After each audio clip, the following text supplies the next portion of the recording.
Mas por que a Bolsa de Valores?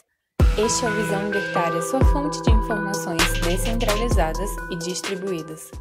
Um evento de quase 20 anos atrás voltou a ser alvo de manchetes nos jornais no 10 de março de 2021. Trata-se de uma tentativa de atentado terrorista no centro de São Paulo, que seria dirigido contra a Bolsa de Valores e que foi impedido antes que 30 quilos de dinamite do PCC explodissem, levando caos e morte aos paulistas.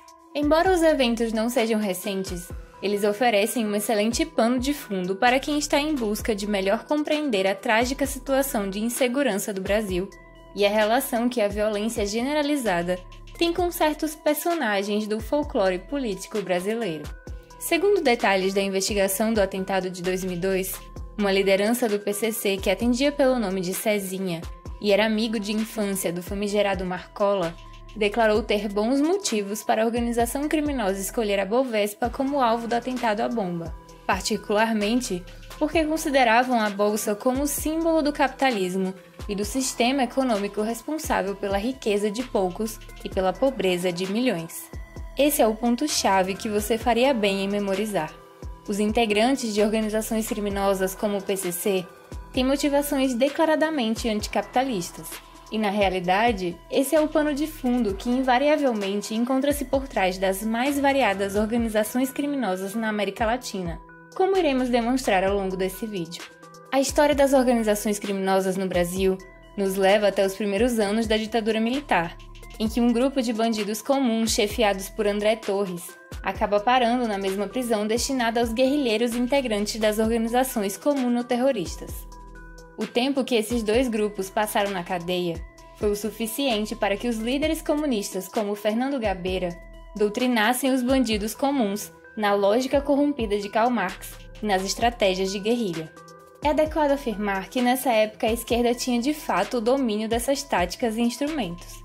Tanto que no mesmo período os socialistas tinham seu próprio manual de guerrilheiro urbano, escrito pelo infame terrorista Carlos Marighella. Esse conhecimento foi o fator determinante para colocar alguns bandidos mequetrefes no patamar de doutores da estratégia criminal. Vendo o potencial daquelas estratégias, André Torres e seu grupo resolveram adaptar a estrutura de comando e hierarquia das guerrilhas comunistas e elevar seu grupo de bandidos para outro patamar. Assim nascia o Comando Vermelho. O PCC, embora tenha sua própria origem e suas particularidades, certamente foi inspirado pelo sucesso da experiência organizacional do Comando Vermelho. E o PCC não foi o único caso, já que algumas estimativas falam em centenas de organizações similares espalhadas pelo país.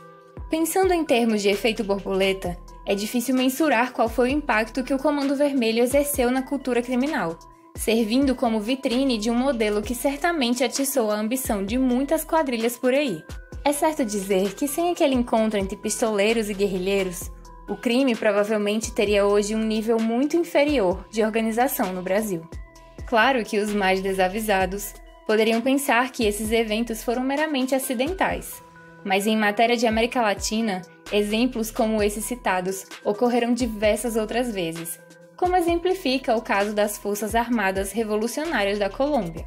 As Farc, como geralmente são conhecidas, são um dos exemplos mais notáveis desse casamento de socialismo com organizações criminosas.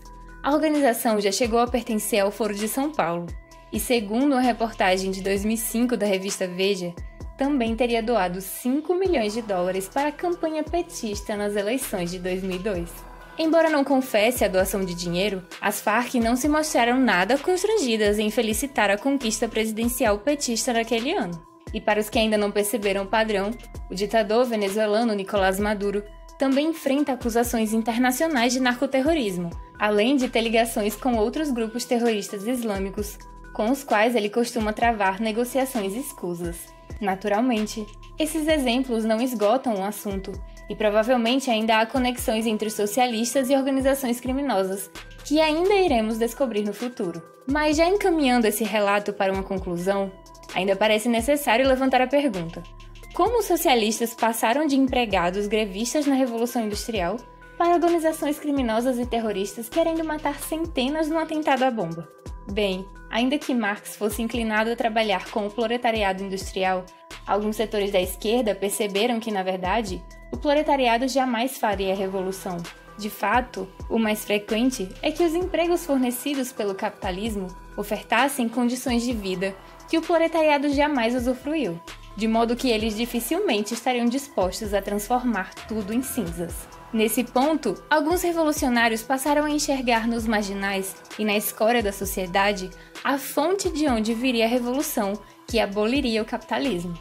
Um exemplo é o próprio Bakunin, que chegou a dizer: "Para mim, a flor do proletariado não significa como querem os marxistas, a camada superior, a mais civilizada e a mais confortavelmente estabelecida do mundo operário. Essa camada de trabalhadores semi-burgueses, que é precisamente a classe da qual eles querem utilizar-se para construir a sua quarta classe governamental e que é realmente capaz de formar uma se as coisas não se endireitarem a serviço dos interesses da grande massa do proletariado. Pois, com seu relativo conforto e sua posição semi-burguesa, essa camada superior dos trabalhadores tem sido muito penetrada por todos os preconceitos políticos e sociais e por todas as estreitas aspirações e ambições da burguesia. Pode-se verdadeiramente dizer que essa camada é a menos socialista e a mais individualista de todo o proletariado." E ele continua: "Por flor do proletariado, eu entendo aquela eterna carne para os governos, aquela grande escória do povo comumente designada pelos senhores Marx e Engels, pela expressão ao mesmo tempo pitoresca e pejorativa, lumpenproletariado, a canalha, a malta que, estando quase não poluída pela civilização burguesa, traz no seu coração, nas suas aspirações, em todas as necessidades e misérias da sua posição coletiva, todos os germes do socialismo futuro, sendo apenas ela, atualmente, suficientemente forte para inaugurar e para fazer triunfar a revolução social." Assim, considerando a história de envolvimento dos revolucionários com a criminalidade, bem como as próprias reflexões dos revolucionários do calibre de Bakunin, torna-se óbvia a motivação socialista de sempre agir em interesses dos criminosos da pior estirpe, buscando aprovar leis que protejam os infratores e incutindo nas escolas e na mídia o discurso do coitadismo tão em voga nos dias de hoje. Enfim, esta é apenas mais uma razão pela qual o socialismo deve ser extirpado da sociedade, devendo os adeptos dessa ideologia nefasta receber idêntico tratamento dado aos nazistas.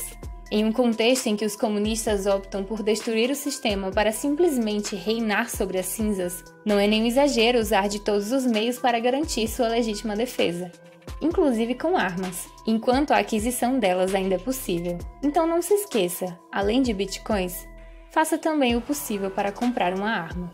Obrigada por sua audiência. Esse artigo foi sugerido por Bozo Libertário, escrito por Rodolfo Andrello, revisado e narrado por JJ Liber. Se você gostou desse vídeo, clique no ícone de curtir abaixo e compartilhe o vídeo em sua rede social. Se você deseja ser notificado de outros vídeos, clique em se inscrever e depois no ícone de campainha. Até a próxima!